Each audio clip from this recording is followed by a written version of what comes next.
നമസ്കാരം. Live at 6 ആരംഭിക്കും. നോക്കാം തലക്കെട്ടുകൾ.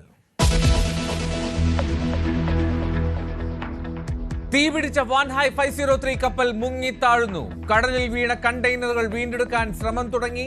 തൃശൂർ, എറണാകുളം തീരങ്ങളിൽ അടിയാൻ സാധ്യത. പരിക്കേറ്റ 2 പേരുടെ നില ഗുരുതരം.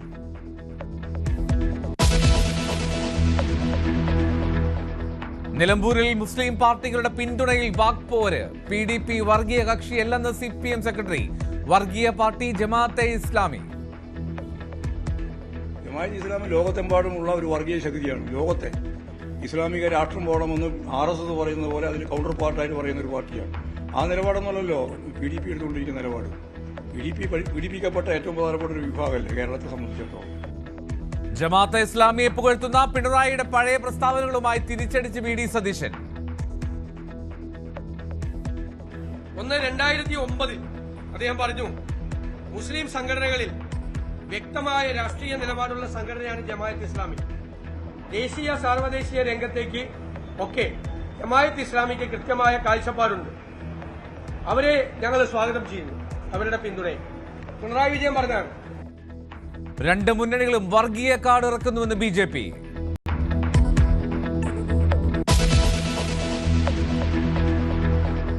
ഭാരതാംബ വിവാദം തുടരുന്നു. CPIയുടെ കോട്ടയം മണ്ഡലം കൺവെൻഷൻ പോസ്റ്ററിൽ ഭാരതാംബ ഔദ്യോഗികമല്ലെന്ന് വിശദീകരണം. പോസ്റ്റർ പിൻവലിച്ചു. AYFന്റെ രാജ്ഭവൻ മാർച്ചിൽ സംഘർഷം.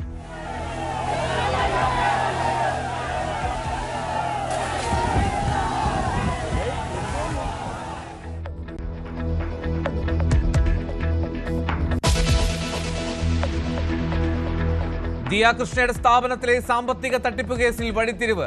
തട്ടിക്കൊണ്ടുപോയെന്ന ജീവനക്കാരുടെ വാദം പൊളിച്ച് CCTV ദൃശ്യങ്ങൾ. സത്യം ബോധ്യപ്പെടുന്നതിൽ സന്തോഷമെന്ന് കൃഷ്ണകുമാറും കുടുംബവും. അദ്ദേഹം പറഞ്ഞു, മോളുടെ നമ്പർ വിളിക്കാൻ പറഞ്ഞു. ഞാൻ മോളത്ത് സംസാരിച്ചു. ഞങ്ങളുടെ പറഞ്ഞു, ഒരു കാരണവശാലും പഠിക്കേണ്ട, മോള് ഒരു തരത്തിലും ഭയപ്പെടേണ്ട, കൃത്യമായ അന്വേഷണം നടക്കും, അറസ്റ്റും തൽക്കാലം ഒന്നും നടക്കാൻ പോകുന്നില്ല.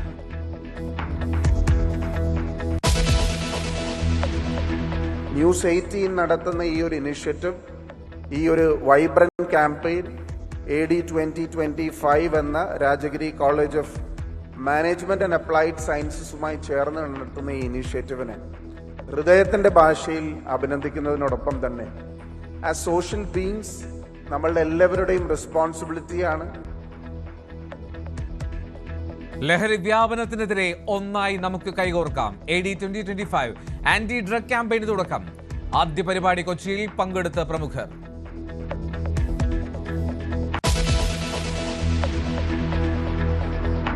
ലോകരാജ്യങ്ങളോട് ഓപ്പറേഷൻ സിന്ദൂർ വിശദീകരിച്ച് പ്രതിനിധി സംഘങ്ങൾ മടങ്ങിയെത്തി. ഇന്ത്യയുടെ സന്ദേശം ലോകമെങ്ങും എത്തിച്ചുവെന്ന് ശശി തരൂർ. പ്രധാനമന്ത്രിക്ക് റിപ്പോർട്ട് സമർപ്പിക്കും. സംഘാംഗങ്ങൾക്ക് പ്രധാനമന്ത്രിയുടെ അത്താഴവിരുന്ന്.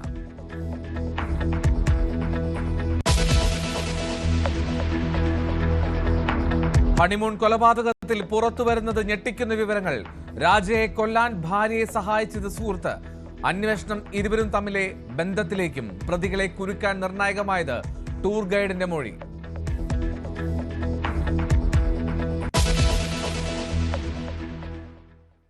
ലൈവ് അറ്റ് 6 വിശദമായി. കോഴിക്കോട് തീരത്ത് തീപിടിച്ച കപ്പൽ കടലിൽ മുങ്ങുന്നു. കണ്ടെയ്നറുകൾ കടലിൽ ഒഴുകി നടക്കുന്നത് രക്ഷാപ്രവർത്തനത്തിന് തടസ്സം സൃഷ്ടിക്കുന്നുണ്ട്. കപ്പലിലെ തീയണയ്ക്കാൻ കോസ്റ്റ് ഗാർഡിന്റെ കപ്പലിൽ നിന്ന് ശക്തമായി വെള്ളവും ഫോമും പമ്പ് ചെയ്തു. കപ്പൽ അപകടം വിലയിരുത്താൻ ഉന്നതതല യോഗം ചേരും. മാരിടൈം റെസ്ക്യൂ കോർഡിനേഷൻ സെന്റർ വിഷയം ചർച്ച ചെയ്യും. നാവികസേന, കോസ്റ്റ് ഗാർഡ് ഉദ്യോഗസ്ഥർ പങ്കെടുക്കും. പരിക്കേറ്റ് മംഗലാപുരത്ത് ചികിത്സയിൽ കഴിയുന്ന ചൈനീസ് ഇന്തോനേഷ്യൻ പൗരന്മാർക്ക് 35% പൊള്ളലേറ്റിട്ടുണ്ട്. കരയിലെത്തിച്ച ക്യാപ്റ്റൻ ഉൾപ്പെടെ 12 പേരെ മംഗളൂരുവിലെ സ്വകാര്യ ഹോട്ടലിൽ പാർപ്പിച്ചിരിക്കുകയാണ്. ഇവരെ വൈകാതെ സ്വന്തം രാജ്യങ്ങളിലേക്ക് അയക്കും. കാണാതായ 4 പേർക്ക് വേണ്ടി തെരച്ചിൽ തുടരുകയാണ്. ഇന്നലെ രാത്രി 10:45 കൂടിയാണ് INS വിക്രാന്തിൽ 18 പേരെ, ഈ കപ്പൽ അപകടത്തിൽപ്പെട്ട ക്യാപ്റ്റൻ ഉൾപ്പെടെയുള്ള 18 പേരെ മംഗലാപുരം തുറമുഖത്തെത്തിച്ചത്. പിന്നീട് AJ ആശുപത്രിയിൽ ഇതിൽ നിന്നും 5 പേരെ പ്രവേശിപ്പിക്കുകയായിരുന്നു. ഈ ആശുപത്രിയിൽ പ്രവേശിപ്പിച്ച 5 പേരിൽ 2 പേരുടെ നില അതീവ ഗുരുതരമാണ്. ഇതിൽ ഒരാൾക്ക് ചൈന പൗരന് 40%, അതുപോലെ തന്നെ ഇന്തോനേഷ്യൻ പൗരന് 30%-ഓളവും പൊള്ളലേറ്റിട്ടുണ്ടെന്നാണ് ഡോക്ടർ വ്യക്തമാക്കിയിരിക്കുന്നത്. ഏതായാലും ഇവർ മരുന്നിനോട് പ്രതികരിക്കുന്നുണ്ട് എന്നൊരു ആശ്വാസ വിവരം കൂടി ഡോക്ടർ പങ്കുവെക്കുന്നുണ്ട്. അതോടൊപ്പം തന്നെ ഇവർ സംസാരിക്കുകയും മറ്റ് കാര്യങ്ങളൊക്കെ ചെയ്യുന്നുണ്ട്. ഏതായാലും കപ്പലിനകത്ത് നിന്നാണ് ഇവർക്ക് ഇത്തരത്തിൽ അപകടം ഉണ്ടായത് എന്നതാണ് ഡോക്ടർ വ്യക്തമാക്കുന്നത്. ഏതായാലും ഇവർക്ക് വിദഗ്ധ ചികിത്സ തന്നെ നൽകുന്നുണ്ടെന്നാണ് ഡോക്ടർ വ്യക്തമാക്കുന്നത്. Burns victims at around 11:30 p.m. in the night, brought by the Coast Guard. They were actually rescued from the Coast Guard. They were on the ship, on the vessel. They were not jumped into water as it was reported. They were all in the vessel and they were rescued by the lifeboat. Out of 6, 2 are critically burned. One is 40%, another one is 30%. 40%, one is a 47-year male. He is a Chinese national, he is an engineer. And he mainly sustains burns in the face, upper limb and lower limb. They both have airway burns. That is much more serious. Airway burns is one thing which is likely to worsen over next few hours or few days, because the airway becomes tight and then the breathing becomes wrong. So that these things are to be looked after. And they also have a deep burns. So they'll probably will require some surgical procedure later. Right now they are stable.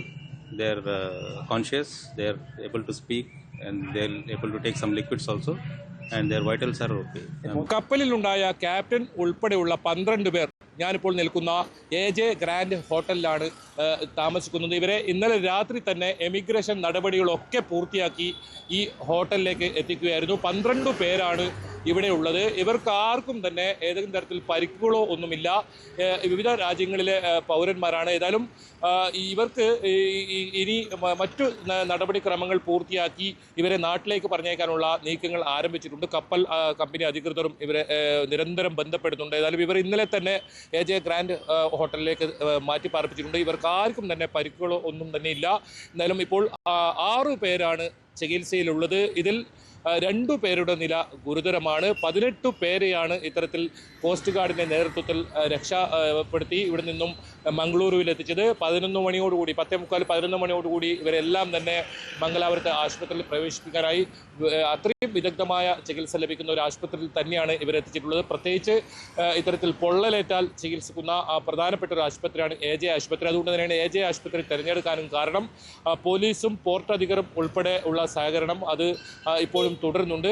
ഏതായാലും ഈ മറ്റ് ഉള്ളവരുടെ ഈ 2 പേരെ ഉടൻ തന്നെ ആശുപത്രിയിൽ നിന്നും ഡിസ്ചാർജ് ചെയ്ത് ഇവിടെ ഹോട്ടലിലേക്ക് മാറ്റാൻ കഴിയുമെന്ന് തന്നെയാണ് ഈ ഡോക്ടറും പ്രതീക്ഷ പങ്കുവച്ചത്.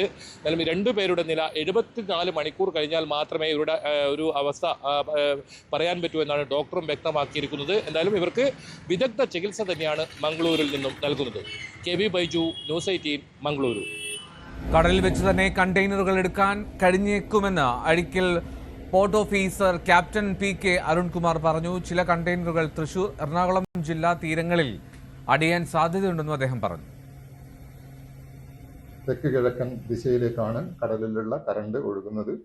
അപ്പം ഇങ്ങനെ ഒഴുകി നടക്കുന്ന കണ്ടെയ്നറുകൾ കടലിൽ തന്നെ നമുക്കത് ടോ ചെയ്തിട്ടോ മറ്റോ എടുത്ത് സുരക്ഷിതമായ ഭാഗങ്ങളിലേക്ക് മാറ്റിയാൽ നമുക്ക് കോസ്റ്റൽ പൊല്യൂഷൻ തടയാൻ പറ്റും. അതല്ലെങ്കിൽ ഇത് തെക്കൻ ജില്ല, പ്രത്യേകിച്ച് മധ്യ കേരളം തെക്കൻ ജില്ല, അതായത് ഇപ്പോൾ പറയുകയാണെങ്കിൽ നമുക്ക് തൃശ്ശൂർ, എറണാകുളം ജില്ലയുടെ തീരപ്രദേശങ്ങളിലേക്ക് ഈ കണ്ടെയ്നറുകൾ എത്തിച്ചേരാനുള്ള സാധ്യത തള്ളിക്കളയാൻ പറ്റില്ല.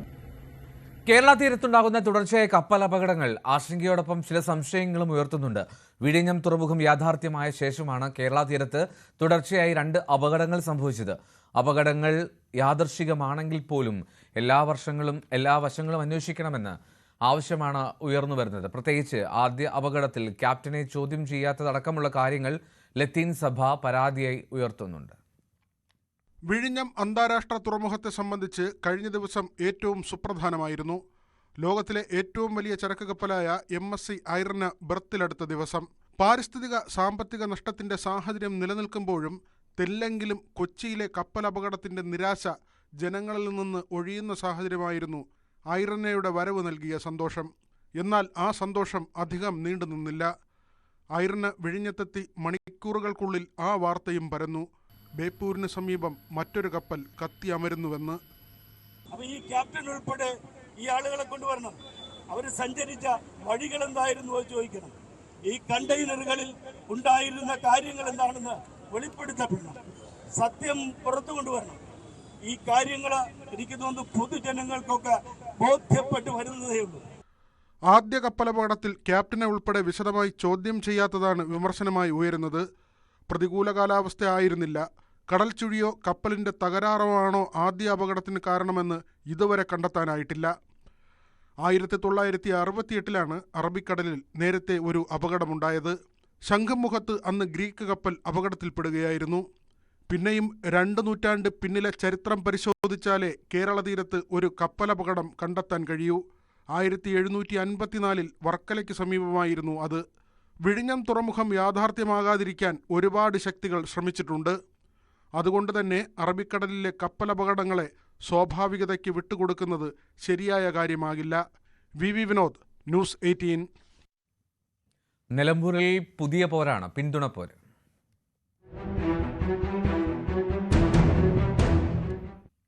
മുസ്ലിം സംഘടനകളുടെ പിന്തുണയെ ചൊല്ലി നിലമ്പൂരിൽ പുതിയ രാഷ്ട്രീയ വിവാദം. UDF ജമാഅത്തെ ഇസ്ലാമി ധാരണ ഇടതുമുന്നണി രാഷ്ട്രീയ ആയുധമാക്കുമ്പോൾ CPM PDP ബന്ധം ഉന്നയിച്ചുകൊണ്ടാണ് കോൺഗ്രസിന്റെ മറുപടി.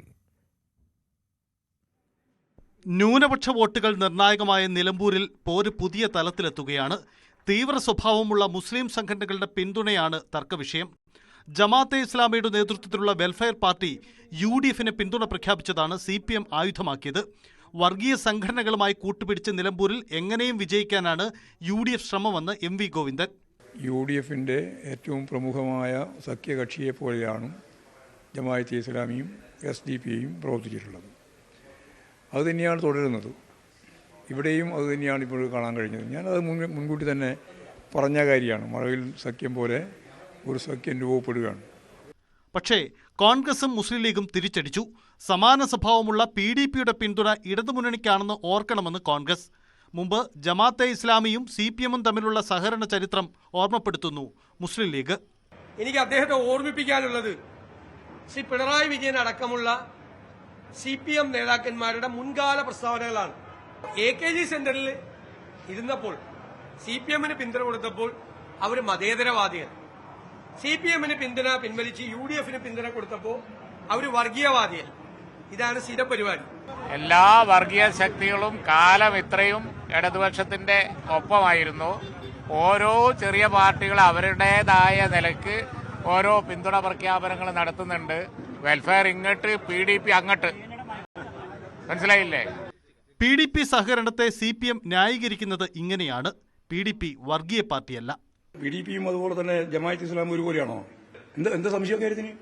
ജമാഅത്തെ ഇസ്ലാം ലോകത്തെമ്പാടുമുള്ള ഒരു വർഗീയ ശക്തിയാണ്. ലോകത്തെ ഇസ്ലാമിക രാഷ്ട്രം പോകണമെന്ന് RSS പറയുന്നത് പോലെ അതിന് കൗണ്ടർ പാർട്ടായിട്ട് പറയുന്ന ഒരു പാർട്ടിയാണ്. ആ നിലപാടൊന്നുമല്ലോ PDP എടുത്തുകൊണ്ടിരിക്കുന്ന നിലപാട്. പെഹൽഗാം സംഭവത്തിന് ശേഷമുള്ള രാഷ്ട്രീയ സാഹചര്യം വരെ ഉന്നയിച്ചാണ് ജമാഅത്തെ ഇസ്ലാമി UDF സഹകരണത്തെ CPM വിമർശിക്കുന്നത്. വെൽഫെയർ പാർട്ടിക്ക് UDF-ൽ അസോസിയേറ്റ് അംഗത്വം വാഗ്ദാനം ചെയ്താണ് കോൺഗ്രസ് നീക്കമെന്ന CPM-ന്റെ ആരോപണം മുന്നണി നേതൃത്വം തള്ളി. ഞാൻ പറഞ്ഞല്ലോ അങ്ങനെ ഒരു ഡിമാൻഡ് അവരും വെച്ചിട്ടില്ല, ഞങ്ങൾ അങ്ങനെ ചെയ്യില്ല. 1 ലക്ഷത്തോളം മുസ്ലിം വോട്ടുകളുള്ള നിലമ്പൂരിൽ പോരാട്ടം ഇഞ്ചോടിഞ്ച് നീങ്ങുകയാണ്. ജമാഅത്തെ ഇസ്ലാമിയുടെ പരസ്യ പിന്തുണ വെല്ലുവിളിയാകുമോ എന്ന ആശങ്കയുണ്ടെങ്കിലും തള്ളിപ്പറയാൻ UDF നേതൃത്വം തയ്യാറല്ല. PDP പിന്തുണയുടെ പേരിലേൽക്കുന്ന പഴി തൽക്കാലം സഹിക്കാൻ ഇടതുമുന്നണിയും തയ്യാറാണ്. ന്യൂസ് 18 നിലമ്പൂർ. തെരഞ്ഞെടുപ്പ് കാലത്ത് രാഷ്ട്രീയ നിലപാടുകൾ മാറ്റിപ്പറയുന്ന രാഷ്ട്രീയ നേതൃത്വങ്ങളുടെ പതിവ് രീതിയാണ് നിലമ്പൂരിൽ കാണുന്നത്. പരസ്പരം പോരടിക്കുന്നവർ ഒളിഞ്ഞും തെളിഞ്ഞും പലപ്പോഴും വർഗീയ സ്വഭാവമുള്ളവരുമായി കൂട്ടുകൂടിയിട്ടുണ്ടെന്നതാണ് ചരിത്രം. മുസ്ലിം രാഷ്ട്രവാദം ഉന്നയിക്കുന്ന ജമാഅത്തെ ഇസ്ലാമിയുടെ പിന്തുണ UDF തേടിയതാണ് വിവാദത്തിന്റെ തുടക്കം. ജമാഅത്തെ ഇസ്ലാമി എന്ന് പറയുന്ന പ്രസ്ഥാനവുമായിട്ട് ബന്ധപ്പെട്ട് പോപ്പുലർ ഫ്രണ്ടിന്റെ ഭാഗമായിട്ടും അതുപോലെ എല്ലാ തീവ്രവാദ ശക്തികളുമായിട്ട് ബന്ധപ്പെട്ടാണ് UDF നിലകൊള്ളുന്നത്. അതുകൊണ്ടാണ് ഞാനതിനെ മഴവിൽ സഖ്യമെന്ന് ഞങ്ങൾ പൊതുവെ പറയുന്നത്. എല്ലാ മേഖലയിലുള്ള വർഗീയവാദികളെയും കൂട്ടിച്ചേർത്തിട്ടാണ്. ദൂരവ്യാപകമായ ഫലമുളവാക്കുന്ന ഒന്നായിരിക്കും ആ കൂട്ടുകെട്ട് എന്ന കാര്യത്തിൽ യാതൊരു സംശയമില്ല. നിലമ്പൂർ ഉൾപ്പെടെ എല്ലാ വർഗീയ ശക്തികളെയും ചേർത്തുകൊണ്ടുള്ള ഒരു മുന്നണിയായിട്ടാണ് ഇപ്പോൾ യഥാർത്ഥത്തിൽ UDF പ്രവർത്തിക്കുന്നത്. അതിൽ യാതൊരു മനപ്രയാസവും ഇല്ലാതെ ഞങ്ങളതെല്ലാം ചേർന്നാണ് പ്രവർത്തിക്കുന്നത് എന്ന് പരസ്യമായിട്ട് പറയുകയും ചെയ്യാണ്. ഇത്ര രൂക്ഷ വിമർശനം ഉന്നയിക്കുന്ന CPM പക്ഷേ പലപ്പോഴും ജമാഅത്തെ ഇസ്ലാമിയുടെ പിന്തുണ തേടിയിട്ടുണ്ട് എന്നതാണ് ചരിത്രം. പിണറായി വിജയൻ സംസ്ഥാന സെക്രട്ടറി ആയിരിക്കെ നടന്ന രഹസ്യ ചർച്ചകൾ ജമാഅത്തെ ഇസ്ലാമി അമീർ തന്നെയാണ് ന്യൂസ് 18നോട് തുറന്നു പറഞ്ഞത്. 2011 ഇലക്ഷനുമായി ബന്ധപ്പെട്ട് ചർച്ച നടന്നത് ആലപ്പുഴ ഗസ്റ്റ് ഹൗസിലാണ്. ചർച്ചയിൽ പങ്കെടുത്തത് അന്നത്തെ ജമാഅത്തെ ഇസ്ലാമി കേരള അമീർ T. ആരിഫ് അലിയാണ്. മറുഭാഗത്ത് നിന്ന് പങ്കെടുത്തത് പാർട്ടി സെക്രട്ടറി ശ്രീ പിണറായി വിജയനാണ്. ഇത് CPMന്റെ കാര്യം മാത്രമല്ല, കോൺഗ്രസും ഒളിഞ്ഞും തെളിഞ്ഞും വർഗീയ സ്വഭാവമുള്ള സംഘടനകളുടെ കൂട്ടുകൂടിയിട്ടുണ്ട്.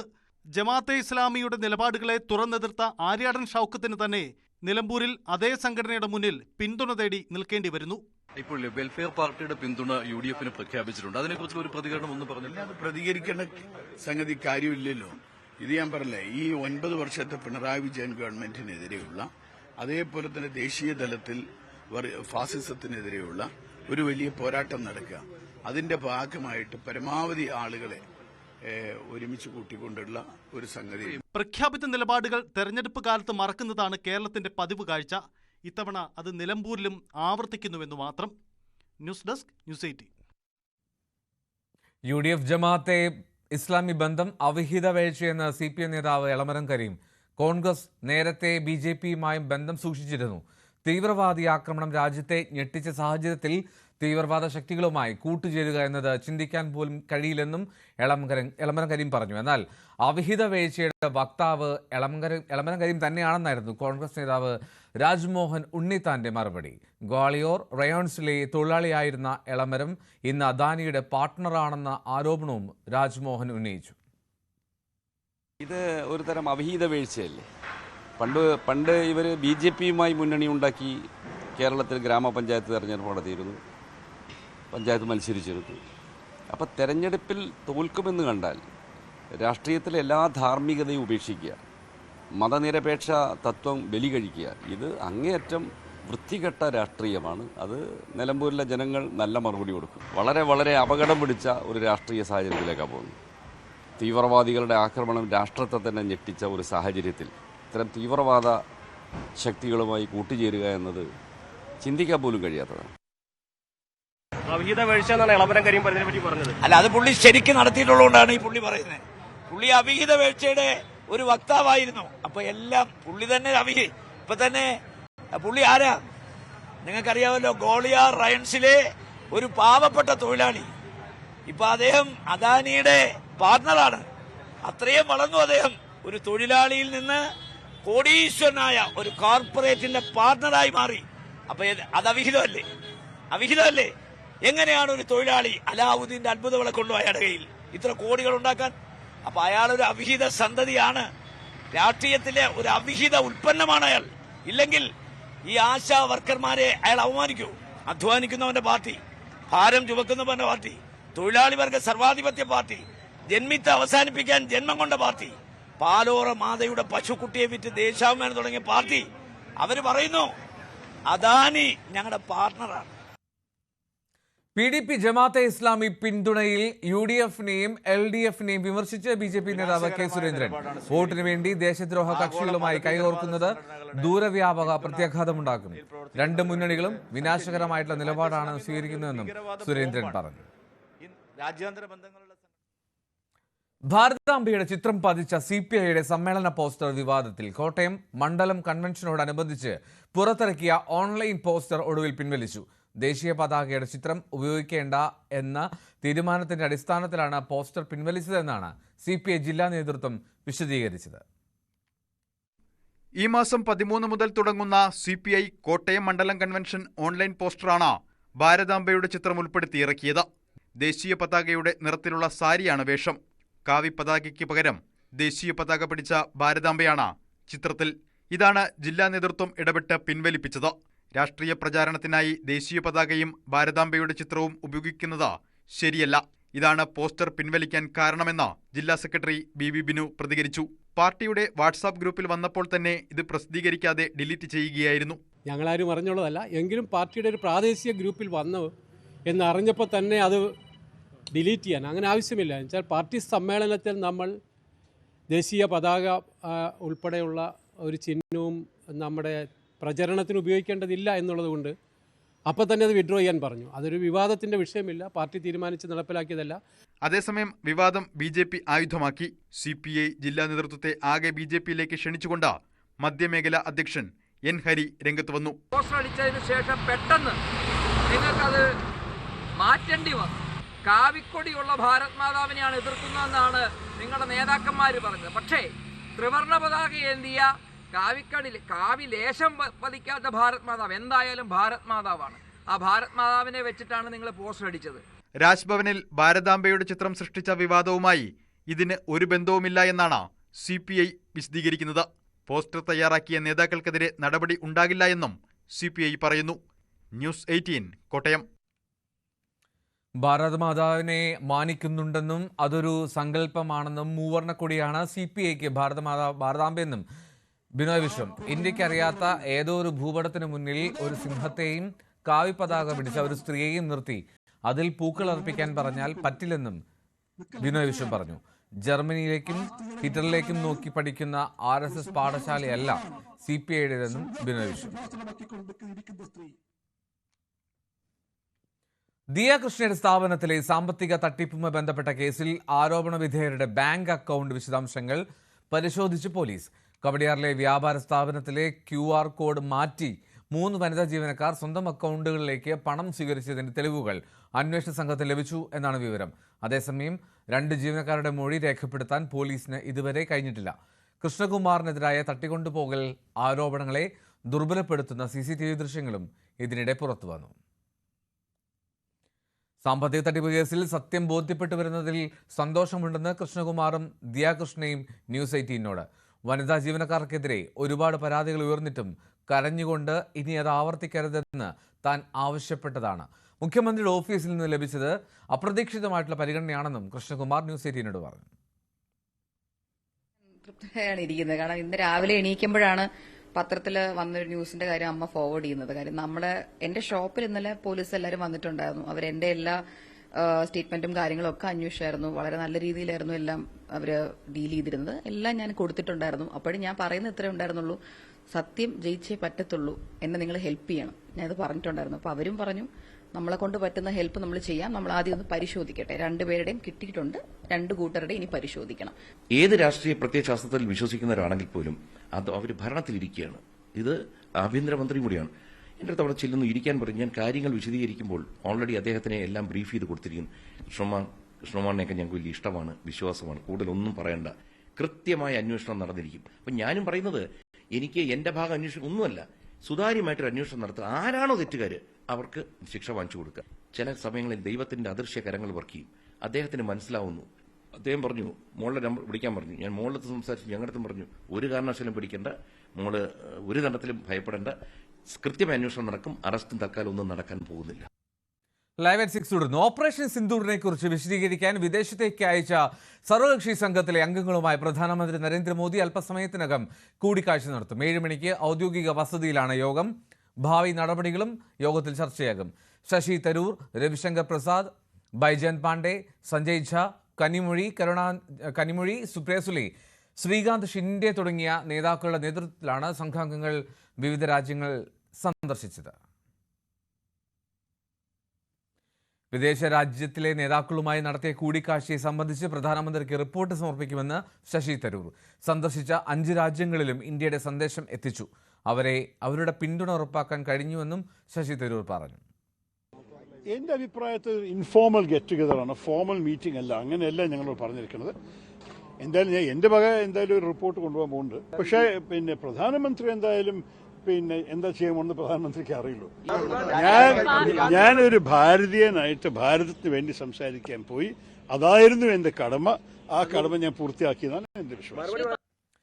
മേഘാലയയിൽ മധുവിധു ആഘോഷിക്കാൻ പോയി കാണാതായ ദമ്പതികളിൽ ഭർത്താവിനെ മരിച്ച നിലയിൽ കണ്ടെത്തിയ സംഭവത്തിൽ പുറത്തുവരുന്നത് ഞെട്ടിക്കുന്ന വിവരങ്ങളാണ്. കേസിൽ ഭാര്യ സോനത്തിന് പിന്നാലെ അറസ്റ്റിലായവരിൽ ഒരാൾ അവരുടെ സുഹൃത്താണെന്ന് പോലീസ് പറയുന്നു. ഭർത്താവിനെ കൊന്നത് ഇയാളോടുള്ള അടുപ്പം കൊണ്ടാണോ എന്നാണ് പോലീസ് ഇപ്പോൾ അന്വേഷിക്കുന്നത്. മേഘാലയയിൽ മധുവിധു ആഘോഷിക്കാൻ പോയി കാണാതായ ദമ്പതികളിൽ ഭർത്താവിനെ മരിച്ച നിലയിൽ കണ്ടെത്തിയ സംഭവത്തിൽ വലിയ വഴിത്തിരിവാണ് ഉണ്ടായിരിക്കുന്നത്. ഭാര്യ സോനത്തിന് പുറമെ അറസ്റ്റിലായവരിൽ അവരുടെ സുഹൃത്ത് 21-കാരൻ രാജ് സിംഗ് കുഷാവഹിയും അറസ്റ്റിലായിരുന്നു.